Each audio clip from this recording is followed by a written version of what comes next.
Good afternoon, everybody. I hope you're doing well. So it's Wednesday, later in the day than I thought it would be, but in the trenches most of the day today.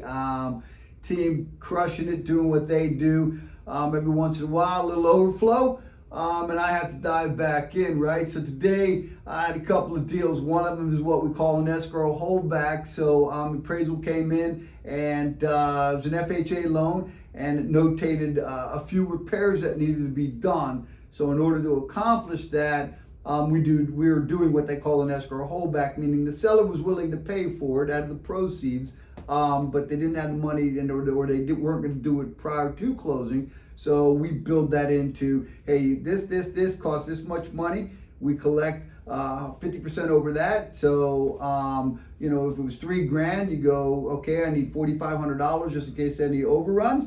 And you hold that money at closing, and then the contractor comes in, he completes his work, sends us the bill, we pay him. If it came in at the $3,000, we send the $1,500 back to the seller. So that's an escrow holdback. Had to dive into that today. It shouldn't be that tricky, but it got a little tricky with regards to the estimate and what was required and some other technical things. So, but anyways, looks like here late in the day we got it worked out, get this little closed tomorrow before noon, so we're excited about that. And then another one where appraiser went out, noticed some settling on the house, required an inspection report or a structural engineer letter, and we're working with the listing agent and the buyer's agent to satisfy that as well. Might mean my valuation managers might have to give a call back to the appraiser to get some clarity on it, but just another thing that pops up, right? So you get financing, you get qualified, send the appraiser out. We haven't had to deal with this. The escrow holdback probably did about a half a dozen in 2022, so we're right out of the gate here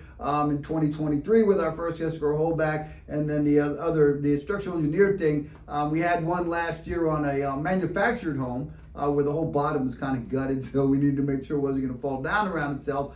This happens to be a sticks and bricks build, but anyways, still had to get it taken care of. So, things happen. The good news is I had some time, be able to dive in, help my team get these things taken care of, talk to everybody involved, keep the deals moving to meet our closing dates. And it looks like we're going to meet our closing dates on both. So other than that, the Fed came out, said they're still going to continue to bump rates.